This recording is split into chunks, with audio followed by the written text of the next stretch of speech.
The rugged wilds of central Laos.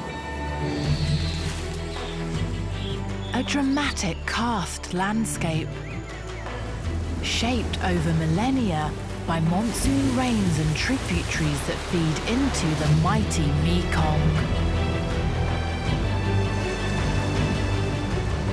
The forests that cloak these limestone outcrops provide a refuge for a wealth of wildlife. From magnificent red-shanked doucs to nocturnal animals that lurk in the dark, this region holds a secret. Beneath the karst is a vast network of caves formed by seasonal rivers. Each is home to strange and unworldly creatures, many of which have never been filmed before.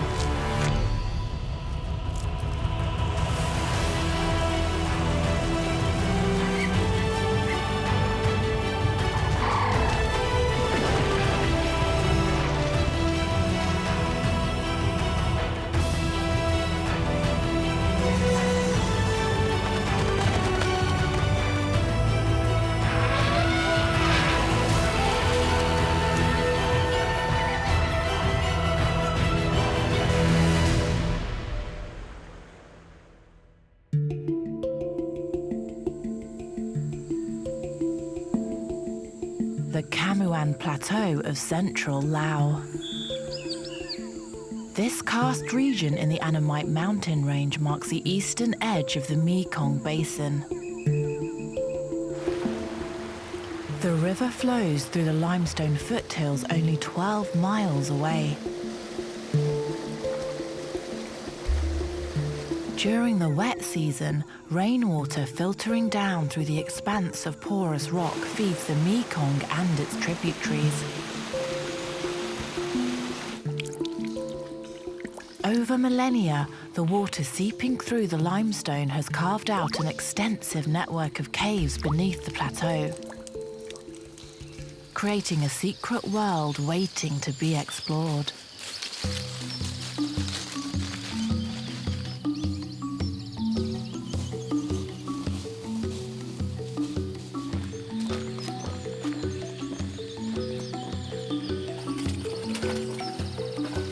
There are thousands of caves in the region. Each has its own ecosystem, holding the possibility of new species to discover.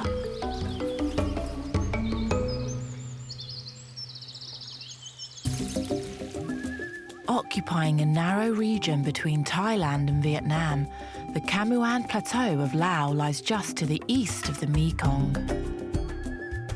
The tributaries of this area flow westwards, joining the river as it heads south towards Cambodia. Researchers follow a dry riverbed to the mouth of the Tham cave, one of the longest in the region.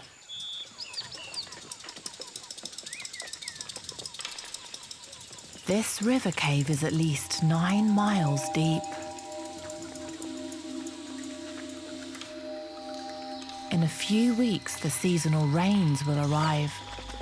The river will flood into the cave mouth and down its throat, penetrating its furthest depths. The torrents will rise as much as 30 feet up the cave walls. But for now, the researchers still have time to explore. The riverbed is exposed and the cave floor filled with life. The researchers are here on a hunt for rare species, hopefully some as yet unknown to science. In the last 5 years, biologists estimate that up to 150 new species have been discovered in the region.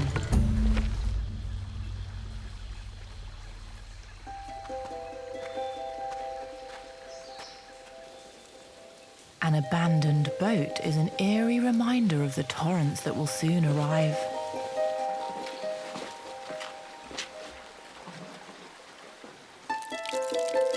The floor of the cave is paved with large round stones pounded smooth by the river's flow. Immediately, the researchers notice something hiding among the boulders. Tiny frogs. They use the early reaches of the cave as protection from the jungle predators outside.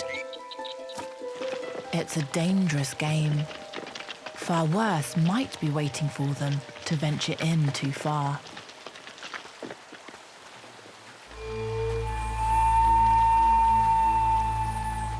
Discarded exoskeletons litter the cave floor. These belong to the giant Huntsman, one of the largest spiders on Earth.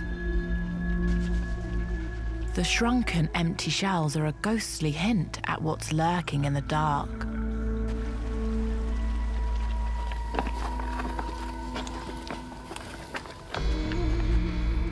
With a leg span of over 10 inches, they're the size of dinner plates.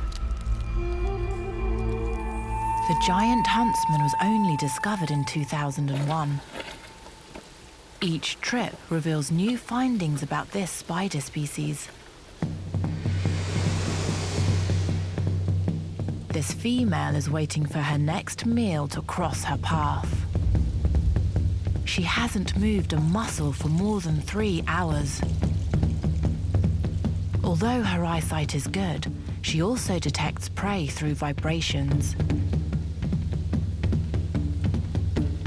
She knows the cricket is there, but it isn't close enough for a strike. She needs to change tactics. Giant huntsmen rely on strength, speed, and their size. She repositions herself facing down towards the cave floor. Another cricket appears out of the gloom. She feels it approaching. Each limb is a highly sensitive sensory organ that can detect the tiniest vibrations across the rock.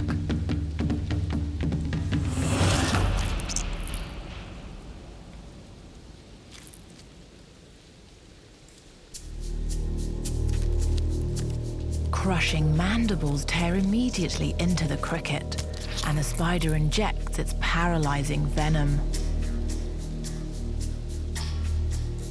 The cricket weakens as the poison takes effect. Cave crickets are in the unenviable position of being the primary source of protein in the cave ecosystem. Just about everything eats them. The crickets can't hear, nor do they have very good eyesight. If you can't see or hear a predator coming, you need other senses. Their especially long antennae probe their surroundings. They use them to physically feel any nearby threat. At the rear, crickets have a pair of small appendages known as cercus. These are covered with hypersensitive hairs that detect movement in the air. Once triggered, their defense mechanism kicks in. A colossal leap usually gets them out of trouble in a flash. They can jump 30 times their own length. Despite these attributes, it isn't easy to escape the chaos of life in the dark. Cave life leaves a lot to chance.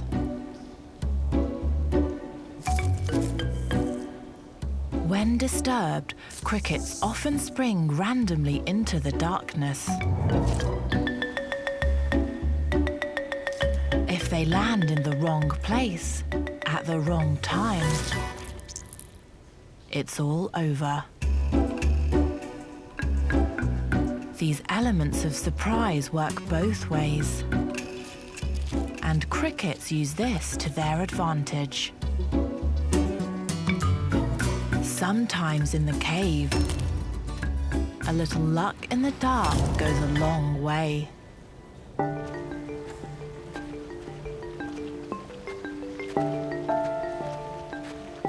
Around 1,500 feet into the cave, the last traces of daylight disappear. This dark world is a low-energy environment. Without the sunlight necessary for photosynthesis, caves are fueled by nutrients brought in by external forces. Roosting above the researchers' heads is a colony of bats. Tomb bats and roundleafs happily share the caverns. They are vital to the cave ecosystem. Each night they feed outside the cave on fruits or insects, returning the following morning with full stomachs.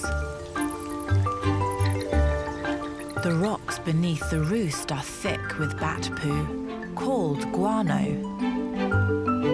This is where the crickets are often found. They aren't fussy eaters. The nutrient-filled guano and the microbes that grow on it provide a convenient meal. It's one of the foundations of the cave food web. The river also plays an important role in the cave nutrient cycle. After the annual flooding, the river retreats, leaving a wealth of organic matter, including seeds washed in from the forest. This one has beaten the odds to germinate. But it won't survive long. As well as leaving this organic bounty, the receding river invites other visitors. When the water subsides, larger forest predators can access the cave and its inhabitants. Hidden among the rocks, a 3-horned scaled pit viper lies coiled and ready. These snakes are endemic to the Annamite mountains and are endangered.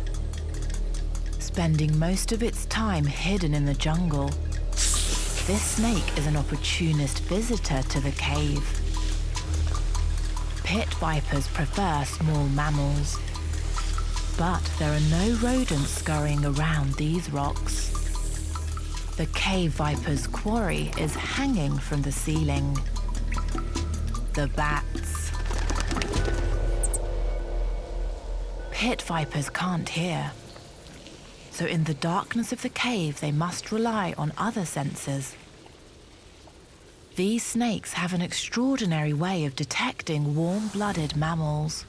3-dimensional thermal vision.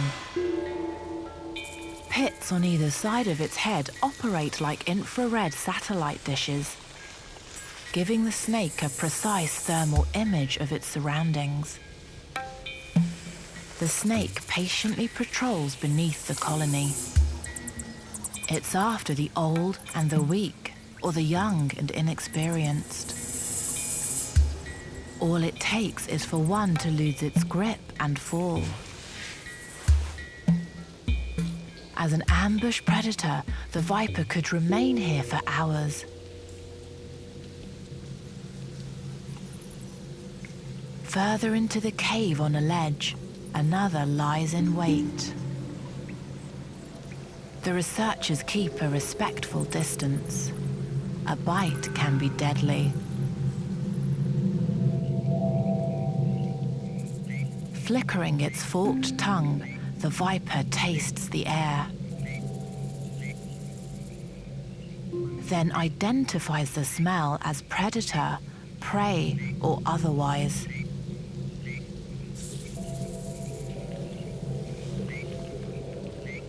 The cavern walls provide perfect visual cover for cave frogs. And they produce minimal body heat to belie their presence.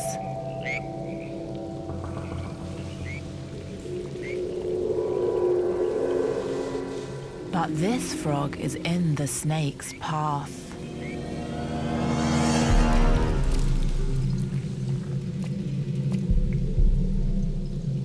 Caught off guard, the viper doesn't immediately strike. But it knows something is out there. Its thermal vision can't see the cold-blooded amphibian. But the slightest movement will give the frog away. It's a high-stakes game of nerve and patience.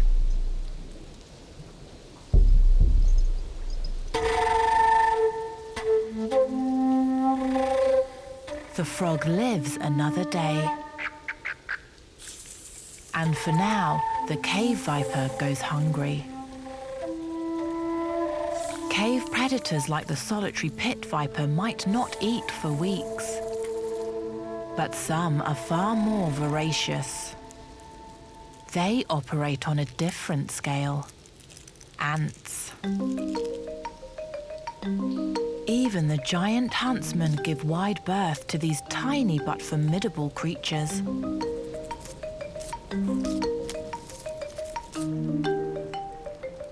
The researchers must look carefully to spot these dramas unfolding beneath their feet. These cave ants are one of the most prolific predators in the cave system.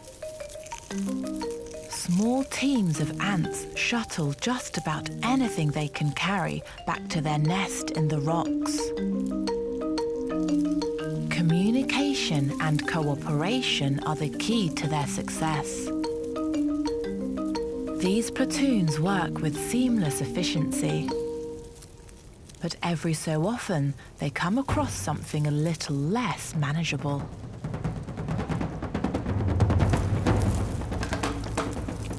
A beetle larva is hundreds of times their size.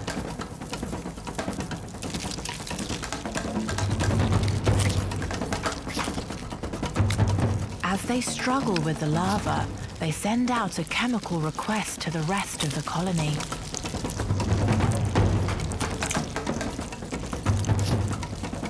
More and more ants arrive. Each delivers a small acidic bite and refuses to let go. But the tiny worker ants aren't able to overpower a larva this size. They're waiting for the heavy artillery. This super soldier is the same species as its tiny counterparts.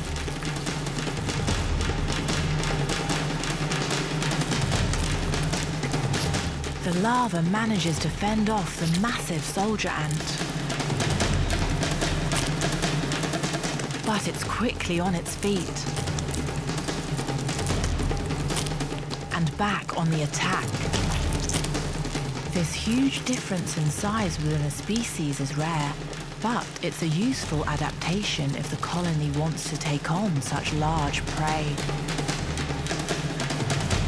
As the larva tires, the ants start to drag it towards their nest. The grub continues to struggle, but the battle is over.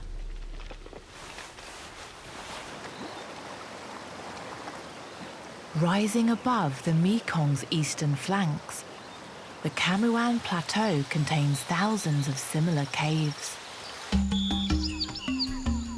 But most lie hidden among the crenulated terrain and a dense blanket of pristine forest.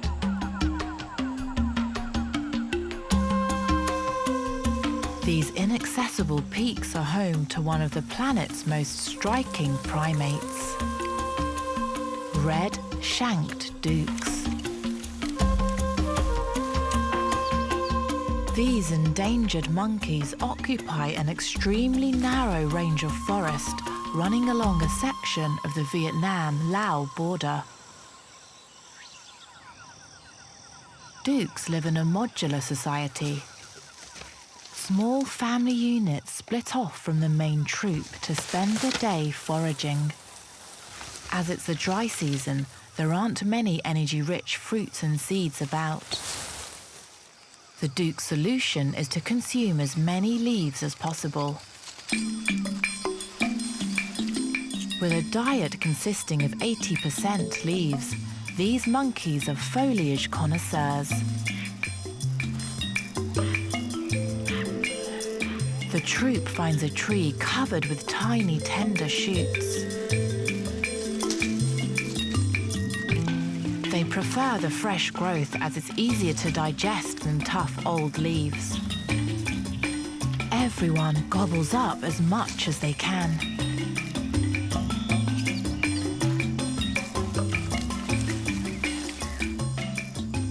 In a nearby tree full of thick and fibrous leaves, this male has to be more selective. Tearing off huge handfuls, he picks out only the youngest, most tender growth.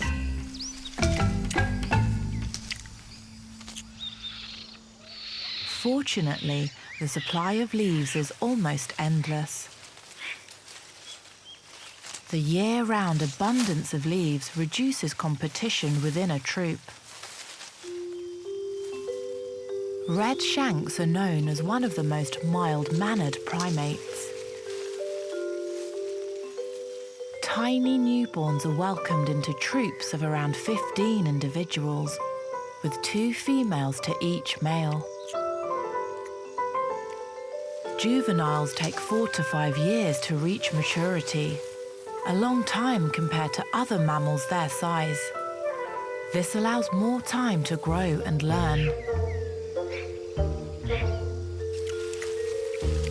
This newborn clings instinctively to its mother. For the first 3 weeks of its life, it watches and absorbs everything that she does. It is from her that it must learn the basics of survival. But its next important lesson is learning to integrate into the harmonious douc society. Young adults will only be accepted by the troop if they've mastered the necessary social skills. And this baby will only learn these skills from its peers. Its first step towards social development is finding some playmates.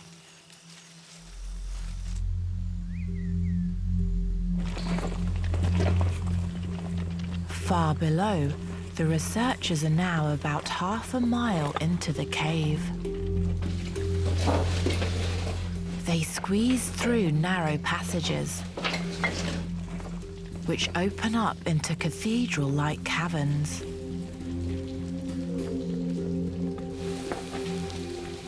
This ancient place has been sculpted out of the limestone landscape over millennia. These primitive fossils are millions of years old, remnants of a prehistoric shallow sea that once covered the continent. The cave system is formed by both the river and the naturally acidic rainwater seeping down through the karst from above, which dissolves the limestone away. Where water oozes from the rocks, calcite deposits on the cave wall.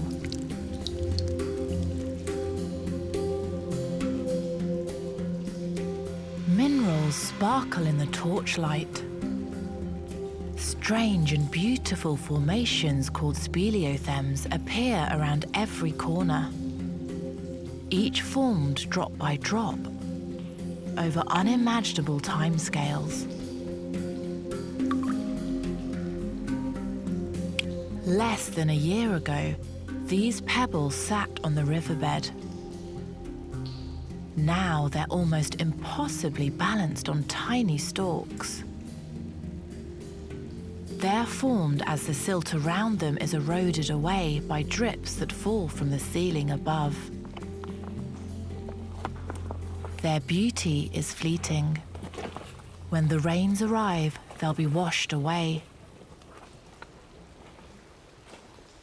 Each cave in the region has its own microclimate and self-contained ecosystem. Creatures can evolve in isolation, branching off to become new species. This is why biologists are so fascinated with the region. Each cave holds the possibility of a discovery unknown to science. This spindly-legged invertebrate is a cave harvestman. Its single-sectioned body distinguishes it from spiders and other arachnids. Spending its entire life in the darkest recesses of the cave, this is a true cave creature known as a troglobite. With diminished eyes, loss of pigment, and elongated legs, it would not survive outside the cave environment. The researchers are fascinated. This harvestman has evolved hypersensitive second legs that seem to act as antennae. It's unlike anything they've seen before. They think they've discovered a new species.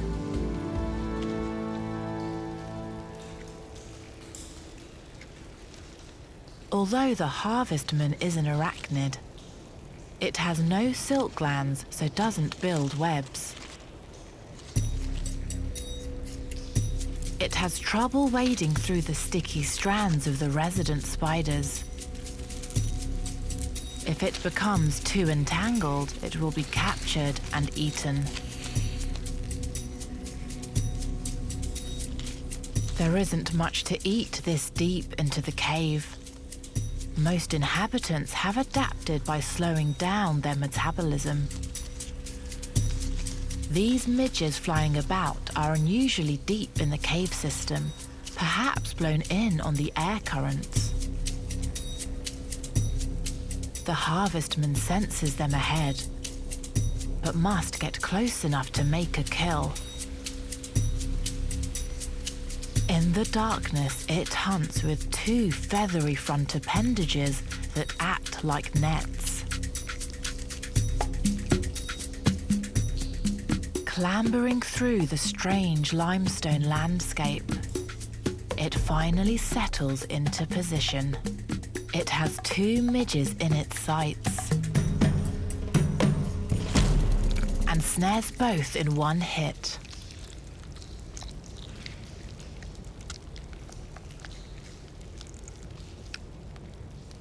With a full net, it retreats within the rocks to feast. Like all harvestmen, it lacks paralyzing venom. But the filaments along its nets make sure nothing escapes. It quickly devours the flies and even strikes at a passing midge while still eating. A true cave opportunist and an exciting find for the researchers. There are others taking advantage of the unexpected feast. A cave spider scuttles along the rock face. It has an extremely slow metabolism and often goes months without eating. This is a rare flurry of activity. The spider maintains a blanket of web across the cave wall to maximize its chances of a kill. It shoots along the web towards its struggling prey. Outlying threads act as tripwires that alert the spider when something is ensnared. The wealth of food won't go to waste. This species has a specially adapted abdomen in which it can store food for leaner times.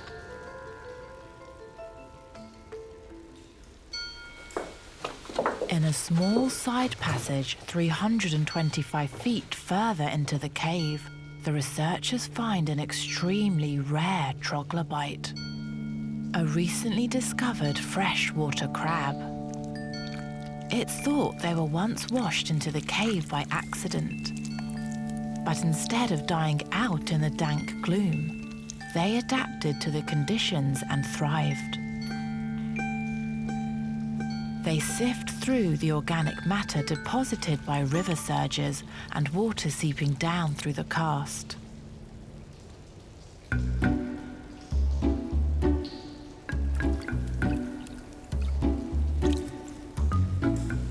water, the crabs breathe with gills, but freshwater crabs have a pseudo-lung in their gill chamber that allows them to breathe air and explore the cave.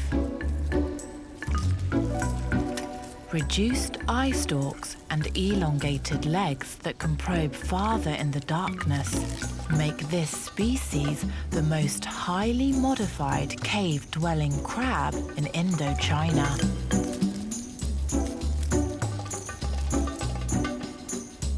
The crabs can't breathe if their gills dry out, so this one must find a pool soon. It has an ingenious way of navigating the caves.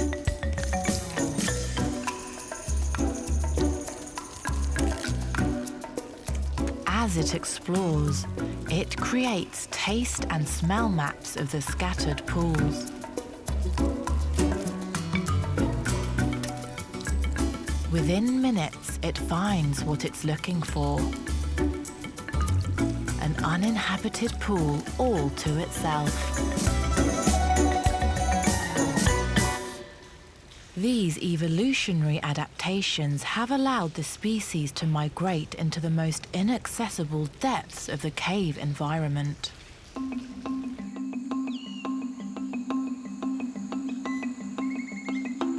Back in the treetops above the karst, the red-shanked doucs have stumbled across a feast. A cluster fig tree full of unripe fruit, their favorite. It's a welcome break from the endless supply of leaves that the dry season has to offer.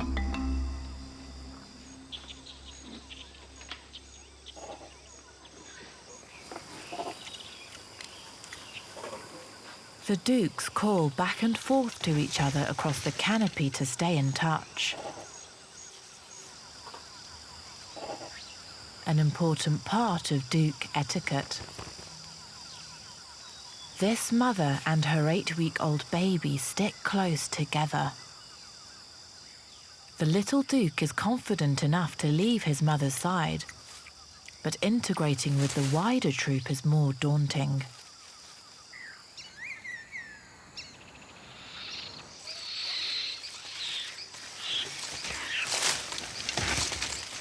There's a commotion nearby. 2 slightly older juveniles are tumbling through the trees. His mother hangs back, giving him the opportunity to join in.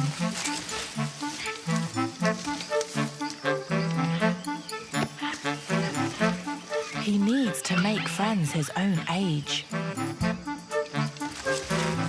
But this rough and tumble play might be a step too far.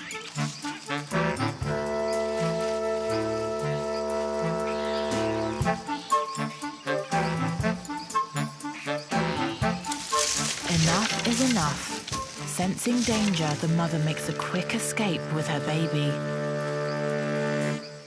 He's safe for now, but the little douc can't hide behind his mum forever. Nearby, 3 of the troop's males are lounging in their favourite tree. One is a bit peckish, but can't find anything appealing within reach. Making more of an effort, one of the others grabs a huge branch of leaves. This is too much for the eldest.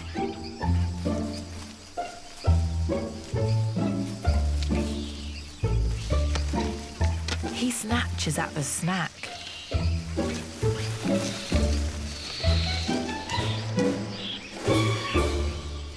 The third disciplines him with a poke in the head. His petty behaviour has broken the etiquette of douc society. Maintaining social harmony is essential to douc life. Antisocial males can be banished from the troop.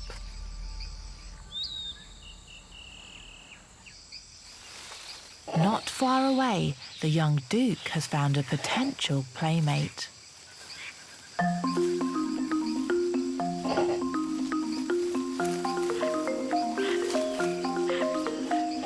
As the other youngsters are too rough, he tries his luck with more civilized adult company. This is a vital stage in his social development.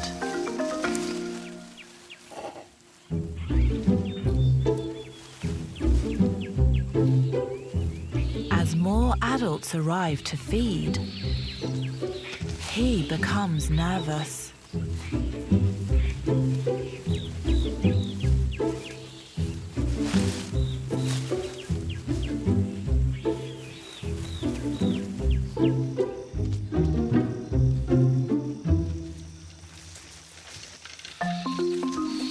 But he soon overcomes his fears and gets back to having fun.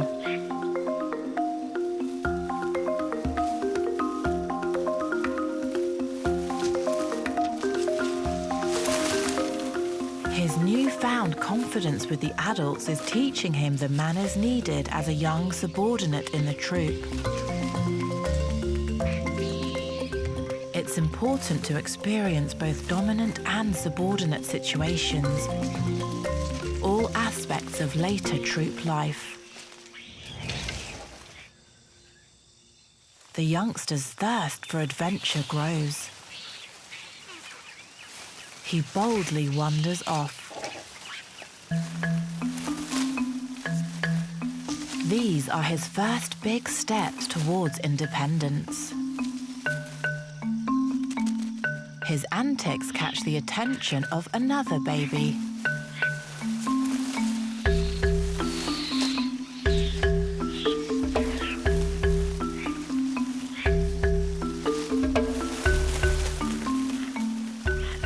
Finally, he's found a friend his own size.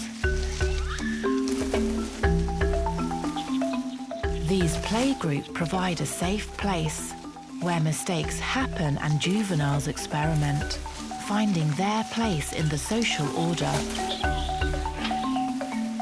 They're shaping their futures.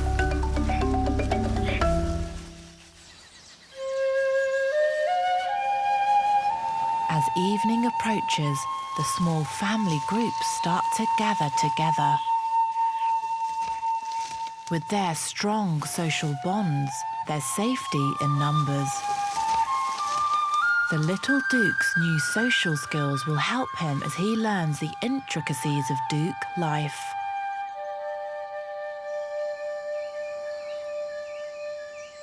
As life in the canopy settles down for the night,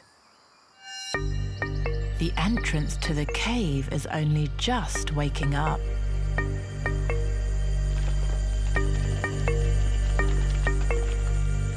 This is where two ecosystems collide, where cave meets jungle.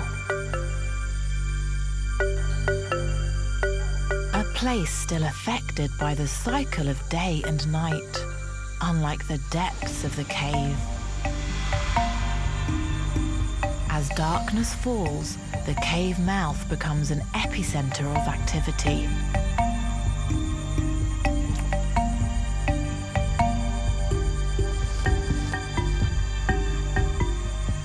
A leaf mimicking katydid blends seamlessly into the foliage.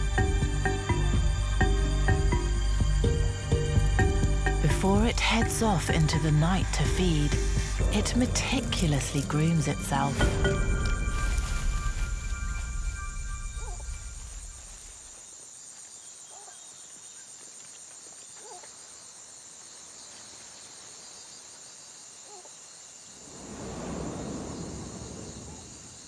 The researchers stumble across a tokay gecko,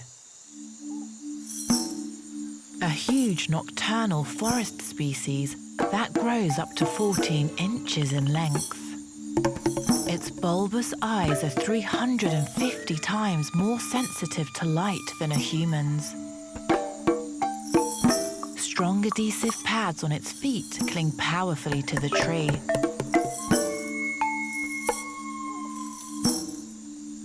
Curling back its extremely flexible toes releases this massive adhesive pressure.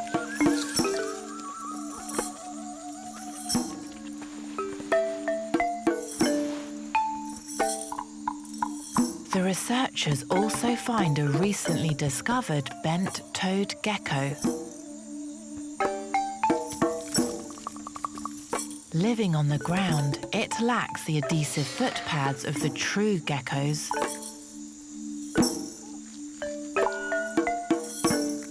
Like many cave dwellers, it shelters in the karst by day and emerges at night to hunt in the forest.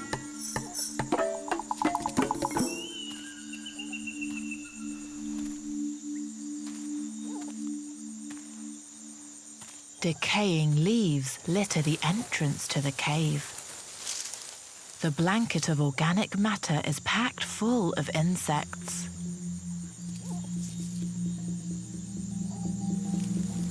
A millipede forages through the leaf litter. One of the Earth's earliest land animals, it's protected from predators by an armored exoskeleton. These tiny frogs aren't so well protected. As they lie in wait for passing insects, they themselves become prey. There's a brief struggle as the huntsman's venom takes effect. The fleshy frog will last the spider for days. On the karst walls, a colony of cave ants is relocating to a new house. Ants do this regularly, although no one knows why. The entire colony acts as one, as everything is painstakingly transported across the rock face to a new nest. Eggs, food. Some of the smaller ants even hitch a ride on the backs of the super soldiers. Most important are these large white grubs, the alates. They'll later become the winged queens and males. They're the future of the colony and must be protected at all costs. Although the ants are exposed, there aren't many creatures brave enough to consider this an easy meal. The huntsman isn't the only predator on patrol. Scutigera have also emerged out of the darkness. These long-limbed centipedes are equally prolific hunters. The researchers find a small one just after it's made a kill. They can grow up to 12 inches. Each prehensile leg can independently wrap round its victim, while its fang-like front legs administer the lethal venom.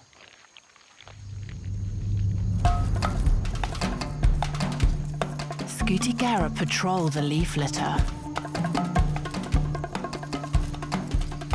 But this can be a risky strategy. These creatures tire easily. A much larger centipede, a scolopendra, appears out of nowhere. Although smaller, the Scutigera instinctively attacks. But it can't risk injury. Scolopendras are menacing predators. They eat lizards, rodents, and even bats. The Scutigera makes a lucky escape. It reaches the cave wall, but here it's running the gauntlet of huntsman spiders.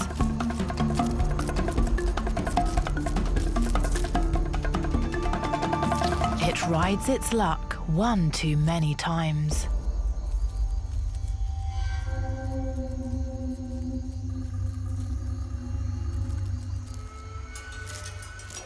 The Scutigera is overpowered by the spider's sheer strength.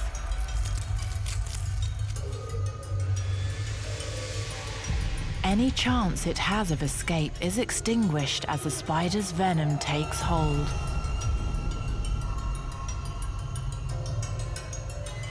Soon the centipede is immobilized and the hungry spider starts to eat.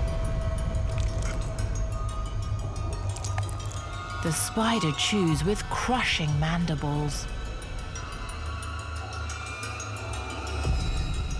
It doesn't eat the centipede in one sitting.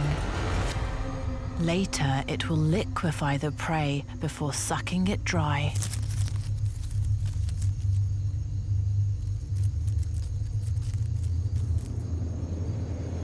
When the rains arrive, the river will wash the husk of the unfortunate centipede and the rest of the nutrient-rich leaf litter down through the cave. The huntsman's leftovers could eventually make their way down to the crabs in the cave's deepest recesses.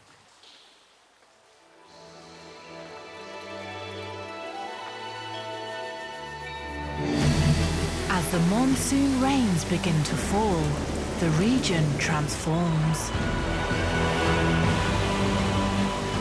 In the lush forests above the karst, the young red-shank will enjoy the seasonal bounty of fruit. Soon a river will surge through the mouth of the cave. Subterranean pools will overflow, sending troglobites scrambling up the walls to safety. And the water will begin its journey to the mighty Mekong River. For here, in the mountains, on the far eastern edge of the Mekong Basin, the river's influence still shapes the land as it winds its way to the South China Sea.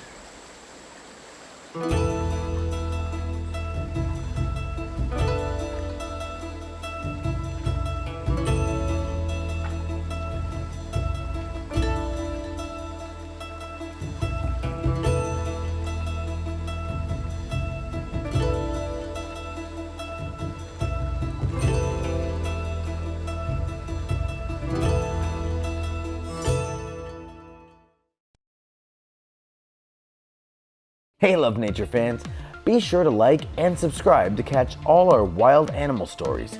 Get closer to nature right here on YouTube.